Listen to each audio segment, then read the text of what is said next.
longer sightlines. One of the changes to Mercy with the increased res time means that she's safer rezzing people in the backline, and if you dive very deep to try and take out the Widowmaker, you can expose yourself to getting killed yourself on the dive, but also it makes it very safe to res the Widowmaker as well. So you end up in a situation where a lot of it is about Widowmakers hitting shots on these more open maps. It has been interesting, man. In the last few weeks or months, Widowmaker has really become a huge part of the meta.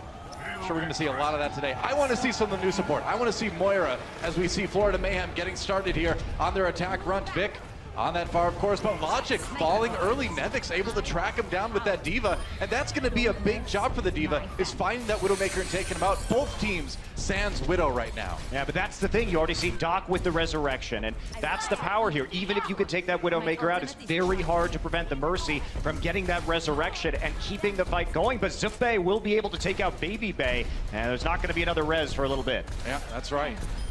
Baby Bay out of the way. There goes Nevix. So Florida Mayhem with a pretty strong attack starting things off. And this is kind of a little bit of what we've been talking about with this squad is, yeah, they may only have the 6-man unit, but this is also the team that only dropped 2 maps total in the group stages in Contender Season 1. So these guys have been playing together for a long time, and clearly that shows here on Point A. Well, but as the desk was talking about, their problem has been on LAN. When they're playing on a stage, that's when they haven't lived up to their potential. But so far, so good. It has been a pretty easy roll. Now, Florida Mayhem, as we noticed, playing a more poke style of composition. They want to poke from long range with the Pharah and the Widowmaker and follow the Orb of Discord from the Zenyatta. So it's all about target selection, and Tavik showing why he is the star player of this team on the Pharah. You want to talk about target selection. I mean, Tavik doesn't even need to call him out, essentially. He just takes him down himself. Doing very well on that far already. Logic's getting in position on that Widowmaker, and you do see teams playing pretty far ahead on Point B, but it is a tough one to defend for any team, really. Yeah, Logix traditionally has been a Tracer player, so coming in, showing off his Widowmaker skills when Manitin would normally have played this hero on that roster, but that's going to be a right click to the head. That's what I like to see, man. The support's getting bloodthirsty already. Tavik swapping over to that Genji now. Take advantage of a little bit of the verticality a bit more. Zebasai does bring Logix back against it. They've got their Widowmaker. Swoosh just trying to keep San Francisco Shock bottled up a bit with that Winston, allowing that payload to move a little bit quicker, a little bit more unopposed. San Francisco Shock starting to scatter Florida a little bit. Yeah, Zebasai did go ahead and pop the Valkyrie in that last fight, but couldn't get the res off onto Tavik, so not the best use of that support ultimate. And San Francisco Shock has a very good chance to hold right now with both the Transcendence and the Valkyrie available. Florida Mayhem going to have to make a couple of pushes to start to build those ultimates, see if they can draw the support ults out before they really commit to moving the payload. You've got time, though. You know, I mean, they've still got 3 or 4 minutes left, so you're not going to enter panic mode quite yet if you're Florida Mayhem. Zupa got that Transcendence. Oh, taken out by Danta, though. Great pick for San Francisco. Vic trying to shore up what he can. He's nearly got the Winston out of the way, but can't quite get the finishing blow. And for now, that payload is still moving slowly backwards. Yeah, Dante has picked up a couple of key picks in the last couple of fights, including that one right there. It's going to have to be a reset. That Winston, Swoosh dying in the front line, and you can see everybody protecting right now. Zebasai's not going to get a chance to get close and safely resurrect. Tavik gonna have to fly off the roof right now. Zebasai getting back up to that Valkyrie. Doc has just used his, so there is some movement of the old economy. Here comes the Dragon Blade. Tavik pulling it out. No kills just yet. Has to back off. So that one, unfortunately, is not going to be too beneficial for the Mayhem. But you're okay with that if you're the Mayhem. What that did do was force Sleepy to use Transcendence. So now you're in a good space.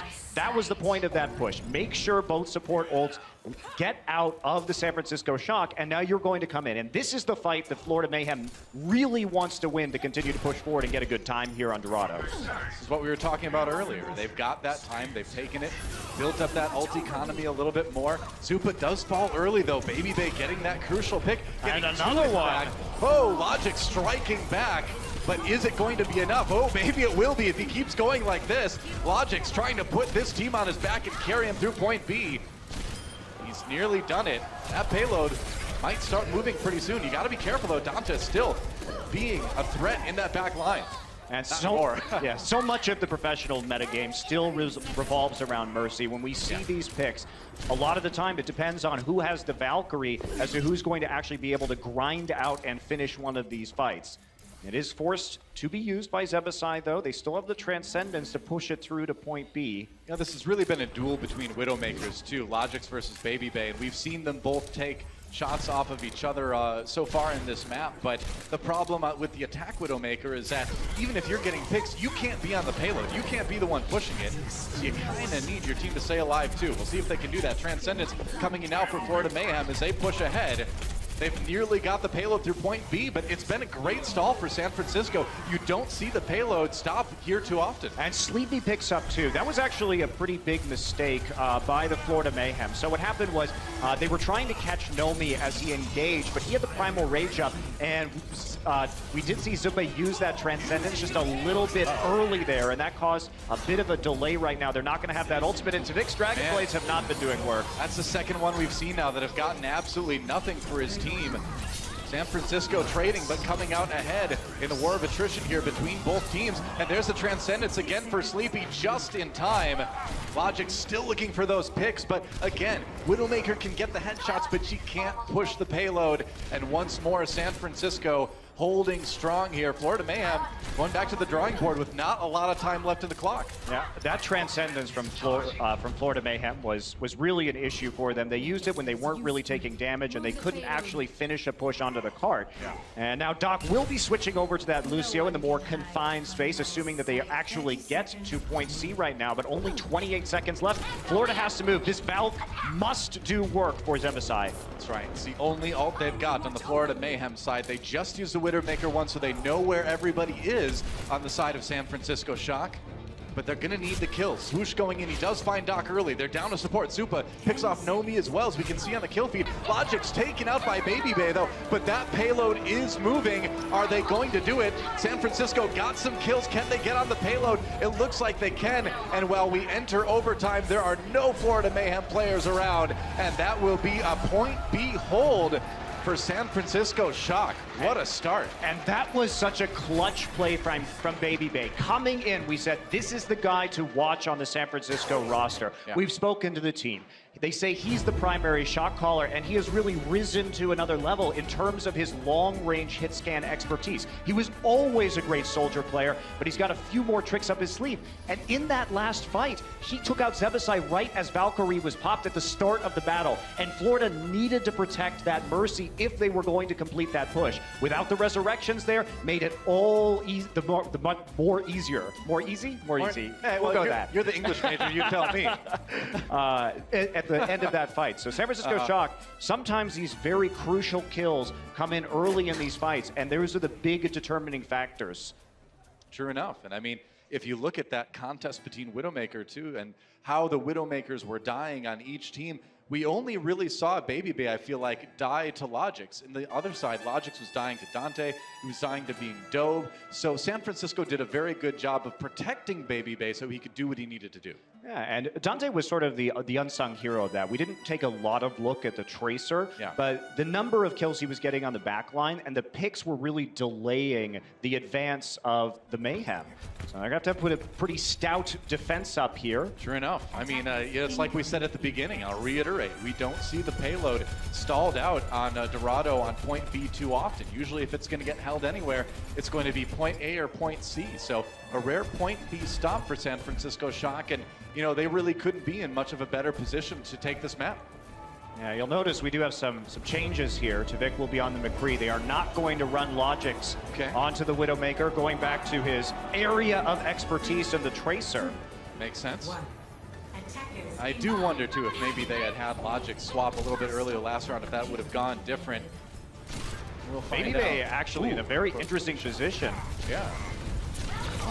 Coming around the wall on the far side right now, trying to pick up some of these early kills. Tracer will be running all the way back around towards the choke point, but Sleepy will take out Swoosh, and that's a good opening. Well, losing that Winston early on is a big problem, especially if he dies in a place like he did where Mercy can't come in and get the resurrect. So already being down a tank is a big problem. Dante coming from the side nearly took out Supa on that Zenyatta. And everybody's following the pressure from Baby Bay's Widowmaker right now. He's currently responsible for 27% of his team's total damage. So they're trying to pick off targets that he has pre-fired, or he'll just get a headshot like that. Yeah, I mean, Baby Bay has really been protected well by his team. He's getting that damage boost once in a while too from his Mercy, and he is putting it to good use. Goodbye, Tvik. Hard to contest a Widow from that range. I mean, if anyone could do it, Tvik's probably your guy, but even for him, that's pretty tough. And I think this is going to be a pretty quick point A for San Francisco. Yeah, Florida trying to back off as much as they can. Logix peeks around the corner, gets leapt upon by Nomi's Winston. Now they're going to try to go for a last-ditch effort. Nevik's coming back in. He's got the self-destruct if he wants to use it. Zebasai needs to be well with it. Zebasai needs to be more careful of his sight lines. He's dying a lot to Baby Bay right now, and so the team needs to adjust and play a little bit further back so he doesn't have to get in the crosshairs of this Widowmaker, because had he been able to live just a little bit longer, he would have had Valkyrie to delay point A even further, but it's another death for Zebasai right when the ultimate becomes available to him. Well, that's an interesting topic of conversation, because we have these long-time Lucio players in Zebasai, in Doc, that are now having to move over to the Mercy, because Mercy Zenyatta is such a great support combo right now. Nice shot from Logix. And so you do see a little bit of a struggle there from some of these former Lucio mains. You see right there, the scoped accuracy nearly at 50% for Baby Bay, which is huge. That is not bad at all. Rez comes in on Swoosh. They're going to need Winston up. They want to defend this at all. Dante has that pulse bomb ready to go. Probably not wanting to use it on the remeching Diva. That was sneaking around in the back. Yeah, that was a little bit of a bait too. So Sleepy used the Transcendence, but that's not going, because it does healing over time, it actually doesn't block the damage, the burst damage from the Diva Bomb. So that was actually a pretty clutch play right there, and that means they're not going to have that ultimate available for the next fight. So an excellent trade from downtown.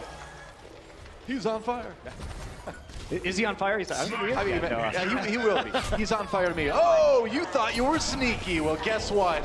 Widowmaker sees all. And now getting back to the Widowmaker, so preferring that for point B for Logix. Yeah. Not really committing to the Tracer for the entirety of the map. That's right. Baby Bay again with a lot of room to work with. Vic poking out on the edge of that McCree. Baby Bay forced back though. Nice pick by Manitin to finally take him down. Vic helping out with that one, but still, in the meantime, that payload stalled out. Florida Mayhem has found a sense of stability here. They definitely have, and Zoplay's been able to hold on to his Transcendence for a really long time now. So this has been an excellent defense on point B from the Mayhem. Now the Diva stall. You don't necessarily want her to remech, you know, just kind of like prevent her from respawning. And what that does is it really staggers the respawns for the attacking team, and it makes them take a lot longer to regroup and attack again. Yeah, we're looking at the map overview. Dante has decided that he wants to switch to Genji, so they should be trying to dive Logix right now. But if we look at the positioning, it's a high ground position from all the members of the Mayhem right now. They will be able to react to any dives to Logix in the back quite quickly. Dante looking to get maybe a good dash through the team here. Okay, so they're going to wrap all the way around and try for a flank right now. Baby Bay gonna get damage boosted and healed up and actually punted away by Swoosh. As self-destruct to use, a little bit too late to zone him out and save that Widowmaker. Meanwhile, Logix goes down on the Florida Mayhem side as well. Dante coming in with that Genji, trying to push that payload. Swoosh able to hide from the self-destruct for the moment. Nomi a little bit low. The duel with Tvik does not go his way. Transcendence coming in now for Florida Mayhem as they try to just hold this payload. Less than 2 minutes now, and they still have a chance of winning this map. I don't know if that Transcendence was absolutely necessary, considering the kills that had already gone in the favor of the Mayhem, and considering Zebasai again used the Valkyrie and died, they're going to be without support ult. So this is where San Francisco might have them at their most vulnerable, but Manitin again, the delayed Diva Bomb, and that will stagger the San Francisco Shock pretty badly as they come out to the payload. Manages to get Nevix on his way, or Nomi rather, on his way out too. So despite the less of a push than we were maybe expecting from Florida Mayhem, they have really pulled it together here on defense. Yeah, now we're gonna have to check out whether or not we're gonna see a big Deadeye here. And again, just floating it over the top. Winston Shield not going to be there in time to help out with the defense. That's right, well, Deadeye used by Tvik. Not really finding anybody with it though, and Dante holding that Dragon Blade in reserve. He's all about the blade. This has to work. Yep, that's right. He's got to get some support kills. There's Reflect. Oh! Zupa fights him off. Yeah! Bloodthirsty supports already here in the Overwatch League preseason. I love it. And that had to work for them, Doa. Yeah. They were lucky enough to get the Deadeye out. They needed the Dragon Blade to get them a big advantage, and it just didn't happen. Yeah. So Florida Mayhem in desperation territory right now. You can see they're trying to pop this Transcendence on the card, but it's just not going to be enough. Transcendence was a little bit of a delay, but Baby Bay has been so accurate with those shots too. Anyone who comes to contest the payload is already half dead, and they can't do it. They don't get there, and San Francisco Shock will take map number 1. And that's an excellent display of Widowmaker skill that we saw from Baby Bay. Yeah. Better ult economy, and even though we talked about the synergy